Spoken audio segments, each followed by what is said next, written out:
Karena kalau kita mengandalkan hukum keadilan di bangsa ini sepertinya eh, belum sesuai dengan harapan kita. Bukti-buktinya saja saudara-saudara kita seperti Gracia Velo.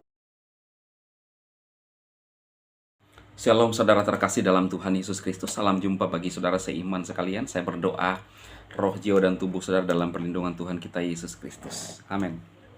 Nah saudara, saya ingin menanggapi sedikit ya terkait kondisi ya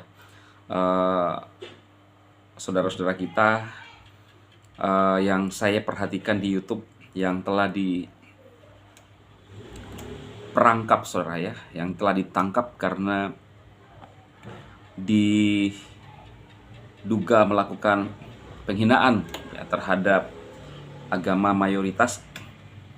Ada Gracia Velo, ada anak Batak ya.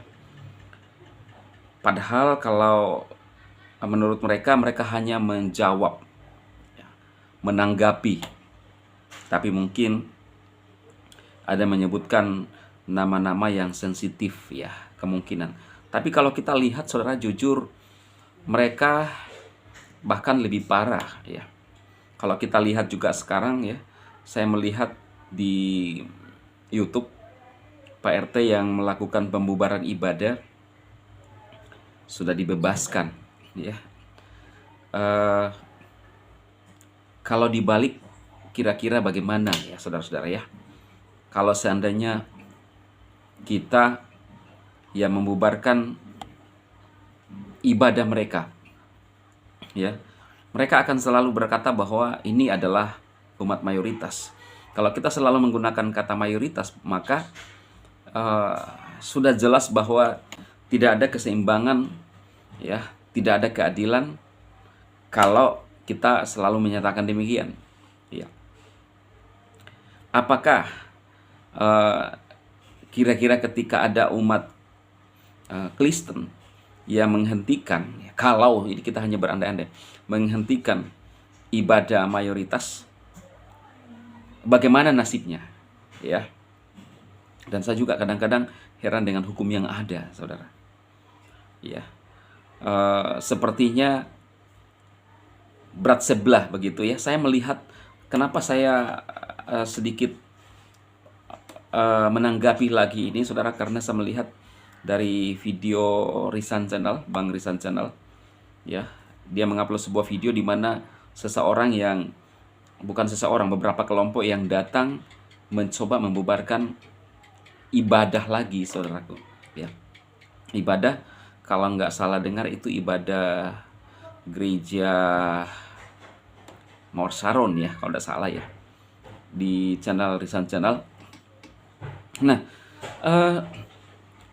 apakah kita beribadah kepada Tuhan kita mesti ditentukan oleh orang lain gitu, umat mayoritas ya?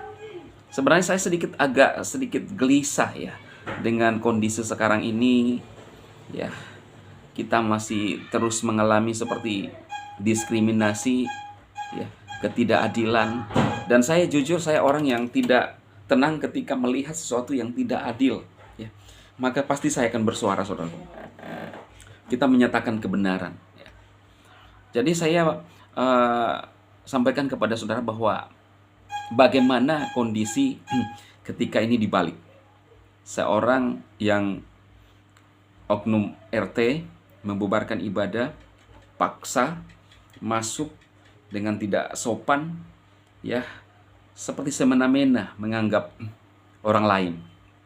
Bagaimana kalau itu dibalik saudara ya? Apakah sama perlakuannya gitu kira-kira? Apakah bisa dibebaskan dalam beberapa bulan ke depan? Ini kan hanya sebentar saja ya. Atau harus dengan people power atau dengan desakan massa ya?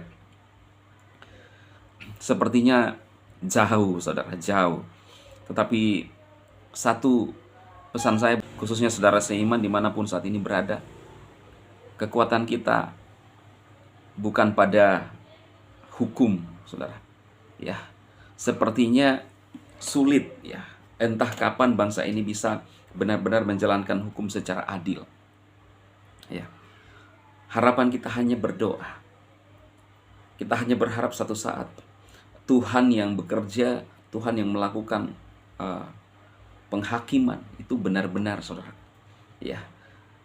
Dan kita juga berdoa biar Tuhan yang bertindak semuanya, Tuhan bisa melakukan dengan sesuatu yang adikodrati bagi umat-umatnya, melindungi umat-umatnya, saudara. Itu sebabnya saya pribadi kalau mencoba mempelajari calon-calon presiden yang akan datang, saudara, saya menjatuhkan pilihan saya pribadi kepada Bapak Prabowo. Mungkin masih bisa berjiwa nasionalis, kemudian bisa diandalkan, bisa diharapkan, ya. Kita punya pilihan-pilihan. Kenapa saya dulu memang pro kepada Pak Ganjar, tetapi ketika mengeluarkan statement pada saat pemain Israel berencana untuk bermain di Indonesia, di situ saya melihat bahwa ada bibit, ada bibit, ya, ada bibit. Jadi saya sekarang ini, ya, mendukung Pak Prabowo.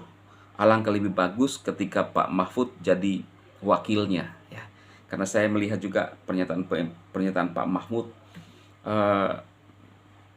kalau menurut saya bisa diandalkan sebagai melihat dari sisi iman Kristen, bisa diandalkan, walaupun ya tidak sepenuhnya seperti harapan kita, tetapi minimal ada kriteria itu, saudaraku, ya. Biar apa yang saya sampaikan kali ini menolong saudara seiman, khususnya di dalam channel Kristen. Saudara bisa share, ya, untuk kita saling menguatkan, saudara. Kita saling memberikan pengharapan satu dengan yang lain di dalam doa. Karena kalau kita mengandalkan hukum keadilan di bangsa ini, sepertinya belum sesuai dengan harapan kita. Bukti-buktinya saja, ya, saudara-saudara kita seperti Gracia Velo, anak Batak, itu kan ditangkap, saudara. Kalau mereka, bahkan Pendeta Muriwali melaporkan seorang juga yang diindikasi menghina, ya nggak di ngapa-ngapain, saudara. Itulah bukti-buktinya bahwa terlihat jelas masih belum ada keseimbangan hukum di bangsa kita. Kita hanya berdoa. Tuhan Yesus memberkati saudara sekalian. Amin.